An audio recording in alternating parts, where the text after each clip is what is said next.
Hello, ladies and gentlemen. I'm in my garage again.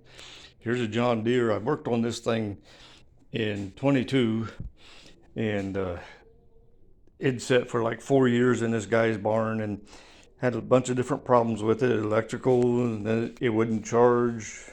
I got all that stuff taken care of. And I took this apart, the mower deck, and I replaced all the bearings in the spindles.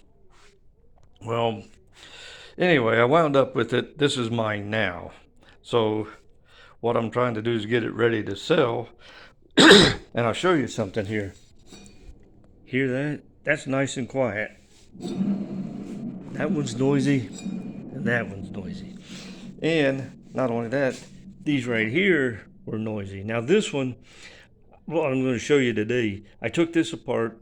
I drilled out all the spot welds or the pop rivets and put nuts and bolts to hold it together. And that's what I'm working on right now here on the bench. Now I've already drilled this out.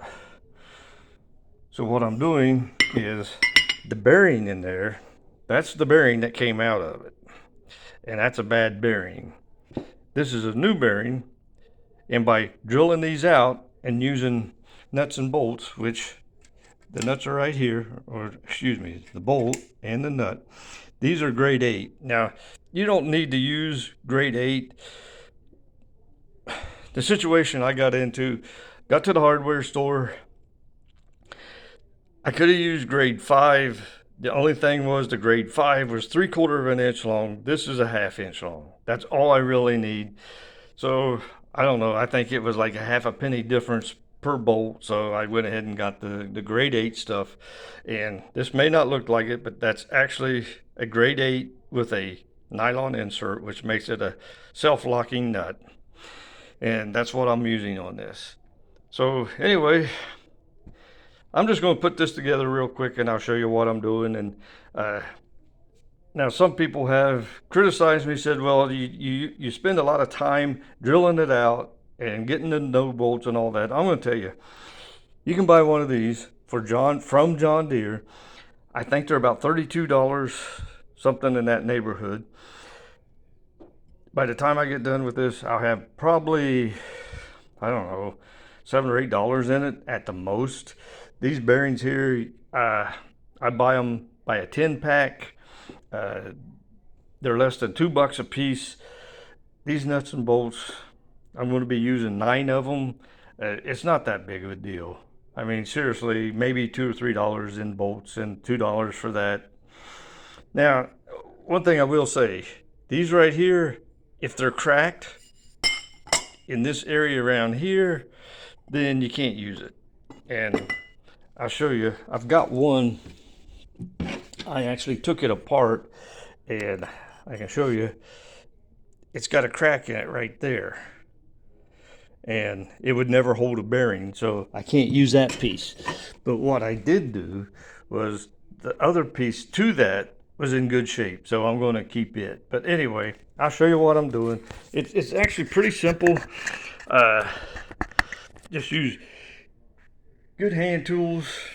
Drill right here.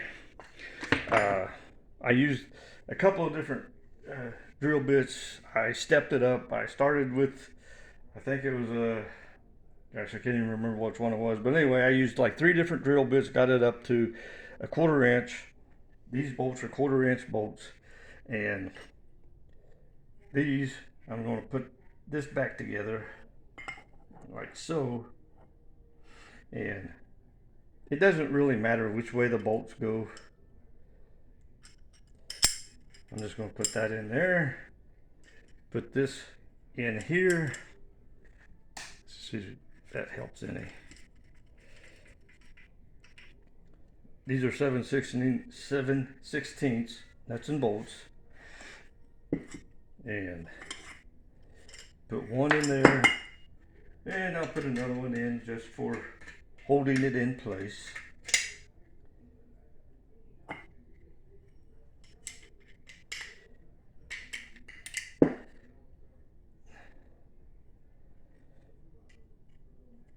And it doesn't really take all that long.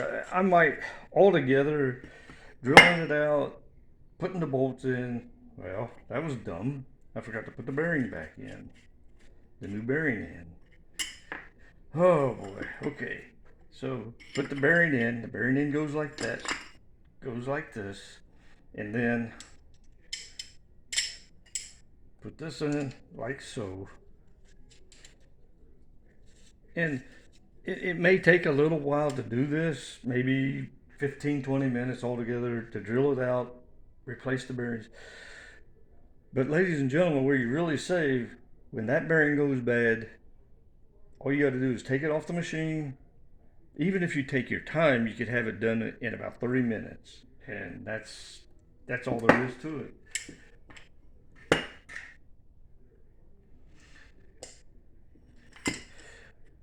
But it's just a way, for me, it's I look at it this way. It saves me money, saves me time, money, and a little bit of frustration, because sometimes you have to deal with people that might get you the wrong product, which quite frankly I've bought a lot of stuff off of eBay and I've been happy with it.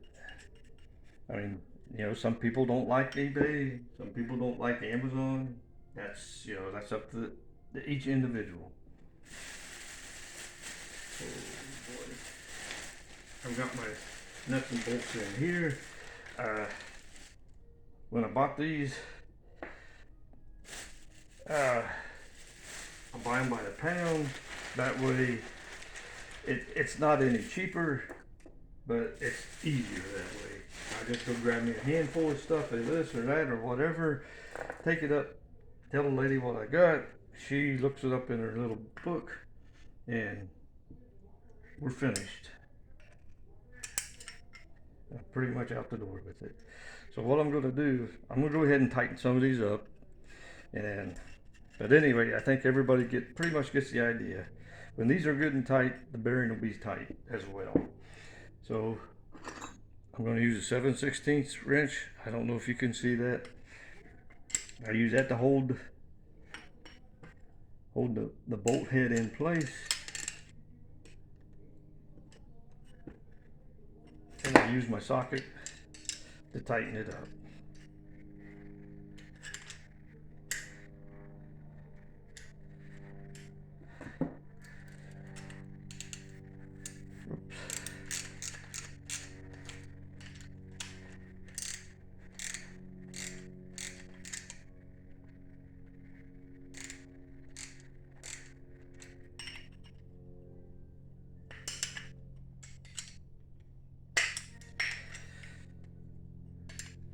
Let me see something here.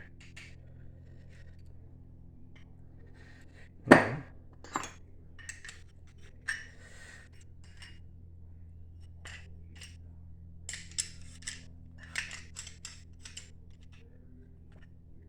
just hold it.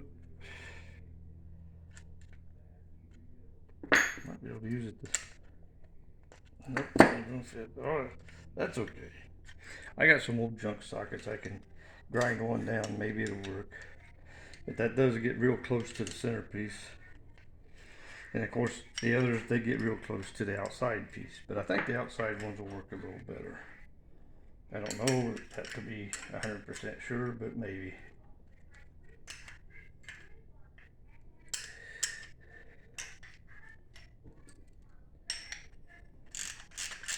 There we go.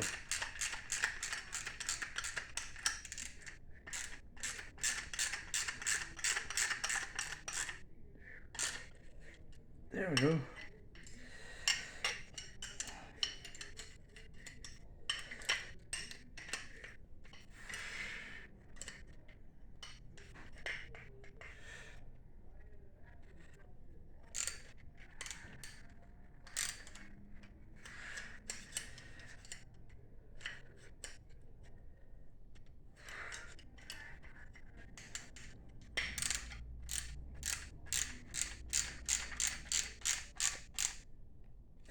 But anyway, the bearing's in good and tight.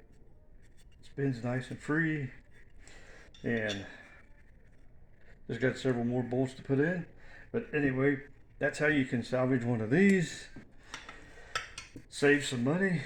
Yeah. Even if you don't buy these online, like I do, like I said, I buy 10 at a time, and they're less than $2 a piece. You can go to, I think, Tractor Supply or some other places, and you can buy a bearing like that, and they're like 12 to $14. So just whatever you feel like doing. Y'all have a great day.